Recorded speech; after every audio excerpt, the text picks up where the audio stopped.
Hello guys, কেমন আছো সবাই? আশা করছি ভালো আছো, আর আমি অনেক ভালো আছি। আজ অনেক দিন পর আবার একটি ভিডিও নিয়ে চলে এলাম। এর মধ্যে ভিডিও করাই হয় না, আর আমার এই ভিডিওটা অনেক আগেই করা ছিল, এতদিন এডিট করার সময় পাইনি, তাই এতদিন পর ভিডিওটা ছাড়লাম। তো আমাকে দেখে নিশ্চয়ই বুঝতেই পারছো আমি কোথাও একটা যাচ্ছি রেডি টেডি হয়ে। আসলে আমি যাচ্ছিলাম, আমাদের এদিকে বিষ্ণুপুর কালীবাড়ি মেলা হচ্ছে, তো পুজোও দিতে প্লাস আবার মেলাও ঘুরতে। তো তোমাদের সাথে কথা বলতে বলতে আমি পৌঁছে গেছি। এটা হচ্ছে মন্দির, মায়ের মন্দির, ভেতরে মা আছে। অ্যাকচুয়ালি আমি পুজো দেবো না, আমার মা পুজো দেবে। তো মা জিনিসপত্র কিনতে গেছে। জিনিসপত্র বলতে পুজোর থালি, এই যে দেখতেই পাচ্ছ দোকান পাশেই।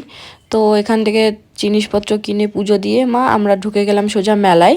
আর মেলাতে ঢুকেই যেটা আমার সব থেকে বেশি চোখে লাগে, মানে আমার যেটা বেশি পছন্দের জিনিস, সেটা হচ্ছে এই যে কানের দুল, ইয়াররিংস যেটাকে বলে। আমার খুব পছন্দের একটা জিনিস। স্টল থেকে দু একটা ইয়াররিংস কিনে তারপর যেখানে খাবারের সব দোকান ছিল সেখানে চলে এলাম কিছু খাবো বলে। আমি নিয়ে নিলাম ঘুগনি চাট, আমার মা নিয়ে নিয়েছে কচুরি। তারপর ঘুগনি চাট খেয়ে আমার ফেভারিট জিনিস আইসক্রিম। আমার আইসক্রিমের মধ্যে কোন খুব ফেভারিট, আর সেটা না হলে হয় না আমার। তো কোন খেয়ে সোজা বাড়ি। অ্যাকচুয়ালি বেশি কিছু খাইনি, বিকজ হচ্ছে আমাদের নিরামিষ ছিল সেই জন্য। আর এই যে স্টল থেকে যে কানেরগুলো কিনেছিলাম সেগুলো আমি তোমাদের একটু দেখিয়ে দিই। তো কোনটা ভালো লাগছে বলো। আর ওখানে যা দাম জিনিসের বলার বাইরে, তো বেশি তো কেনা যায় না। তো দু একটা কিনেছি পছন্দ মতো, ব্যাস। তো গাইস, ভিডিওটা এখানে শেষ করছি। ভিডিওটি ভালো লাগে লাইক কমেন্ট শেয়ার করে দিও। দেখা হচ্ছে আবার নেক্সট ভিডিওটা। টাটা।